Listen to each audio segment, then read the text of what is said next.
अस्सलाम वालेकुम। उम्मीद है आप सब दोस्त खैरियत से होंगे। आज मैं बात करने वाला हूँ जापान वीज़ा पे। कुछ दिन पहले मैंने एक फैमिली का 2 पर्सन के जो है ना वीज़ा अप्लाई किए थे जापान के। अल्हम्दुलिल्लाह उनका जापान के वीज़े अप्रूव्ड होकर आ गए थे। मैं नीचे जो उनके वीज़ा है वो वीडियो में अटैच कर दूँगा और अपना व्हाट्सअप नंबर भी। जापान का वीज़ा अप्लाई करना बहुत आसान है। इसका ई वीज़ा है, ऑनलाइन आप घर बैठे खुद अप्लाई कर सकते हैं।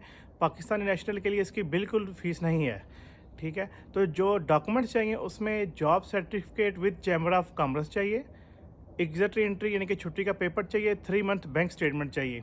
अगर आप आपकी फैमिली के साथ अप्लाई कर रहे हैं तो आपको मैरिज सर्टिफिकेट लगाना पड़ेगा, और अगर आप अपने बच्चों के साथ अप्लाई कर रहे हैं यानी कि बच्चे भी साथ जाएंगे तो आपको उनके लिए जो बर्थ सर्टिफिकेट होता है वो या फिर FRC फैमिली सर्टिफिकेट साथ लगाना पड़ता है, फिर वो वीज़ा इशू करते हैं।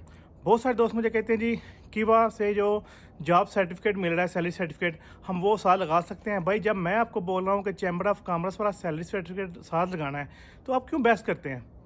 अगर आप खुद इतना इंटरेस्ट रखते हैं तो खुद करके देख लें। अम्बेसी सैलरी सर्टिफिकेट को किवा वाले को भी नहीं मानती, सिर्फ job certificate with chamber of commerce मानती है, ठीक है। स्वीडन की जो अम्बेसी है वो job certificate with chamber of commerce और किवा से आपका सैलरी सर्टिफिकेट दोनों मांगती है, ठीक है। ये डिपेंड करता है अम्बेसी टू अम्बेसी। तो जापान का वीज़ा की रेशियो भी बहुत अच्छी जा रही है। मैंने अभी कुछ इंडियन फैमिली के वीज़ा अप्लाई किए हैं जापान के, जैसे वो आएंगे उसकी वीडियो भी मैं बनाकर आप दोस्तों से शेयर करूंगा।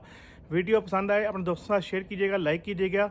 अगर आप जापान का वीज़ा मेरे थ्रू अप्लाई करना चाहते हैं तो मेरे नीचे दिए गए व्हाट्सएप नंबर पर आप मुझसे रब्ता कर सकते हैं। अपना बहुत सारा ख्याल रखिएगा। अल्लाह हाफिज़।